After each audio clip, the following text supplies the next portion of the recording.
3 बार pregnancy loss हो चुका है और अभी भी समझ नहीं आ रहा कि क्यों हो रहा है या क्या गलत हो रहा है। So if this is a situation you are facing, it is called as recurrent abortion. और आज हम बात करेंगे रिकरेंट अबॉर्शन के बारे में। ये वीडियो होपफुली आपको क्लैरिटी भी देगा और होप भी देगा। इस वीडियो में हम साइंटिफिक एविडेंस से प्रूवन ट्रीटमेंट्स के बारे में बात करेंगे बेस्ड ऑन RCOG गाइडलाइंस। तो पहला, रिकरेंट अबॉर्शन क्या होता है? अगर किसी महिला का बार बार गर्भपात हो जाता है 3 या 3 से ज़्यादा बार, तो इसको रिकरेंट अबॉर्शन कहते हैं। ऐसी सिचुएशन 100 में से एक महिला को फेस करनी पड़ सकती है। ऐसा क्यों होता है और इसके लिए क्या करना चाहिए, आइए इसके बारे में बात करें। कोशिश रहेगी कि इसमें आपके मिथ्स भी बर्स्ट हों और आप ओवर टेस्टिंग से भी सेव हों। So let's talk about the causes one by one.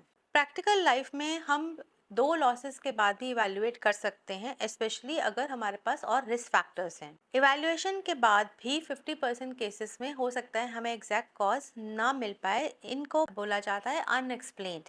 लेकिन इसका मतलब ये नहीं है कि ट्रीटमेंट पॉसिबल नहीं है, ये सोच गलत है। तो सबसे पहले रीज़न हो सकता है जेनेटिक प्रॉब्लम्स। ये मोस्ट कॉमन कॉज है।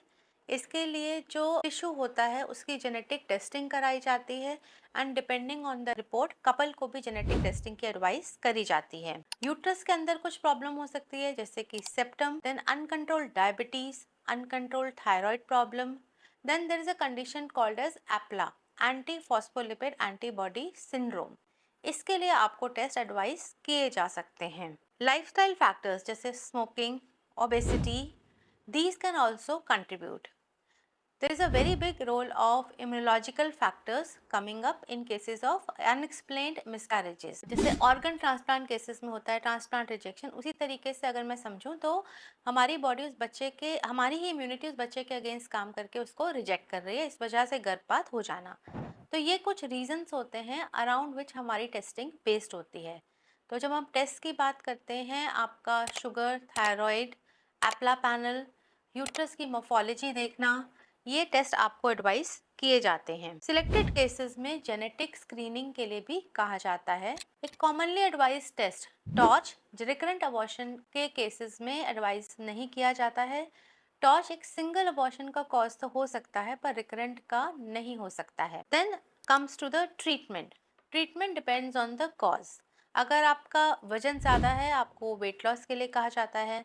लाइफस्टाइल फैक्टर्स लाइक हेल्दी खाएं, बैलेंस डाइट खाएं, एक्सरसाइज करें, नींद समय पर लें। बेसिकली एक मेंटेनिंग अ हेल्दी लाइफस्टाइल की आपको सलाह दी जाती है। Smoking, alcohol and excessive caffeine आप अवॉइड करें। फिर स्पेसिफिक कॉजेज, अगर आपकी शुगर डिरेंज्ड है तो शुगर को कंट्रोल किया जाएगा। थायराइड के केसेस में थायराइड का कंट्रोल। अगर आपको एप्ला पैनल जो कराया गया उसमें टेस्ट पॉजिटिव आ जाता है तो आपको इकोस्प्रिन की टैबलेट एंड हेपारिन के इंजेक्शन एडवाइस किए जाते हैं। इम्यूनोलॉजिकल केसेस में इम्यूनोथेरेपी की सलाह भी अब कई बार दी जाती है, हालांकि ये इंडिविजुअलाइज्ड है। Treatment protocol can vary from person to person after discussion and ruling out other causes. Most important is tender loving care, that is positivity. तो बहुत ज़रूरी है कि आप उम्मीद ना खोएं।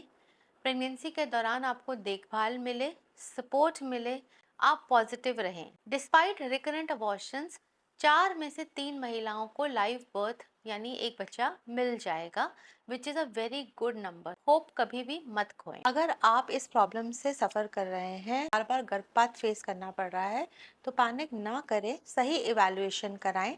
ट्रीटमेंट उपलब्ध है एंड मोस्ट इम्पॉर्टेंट, उम्मीद ना खोएं। Hope that helps. Thank you.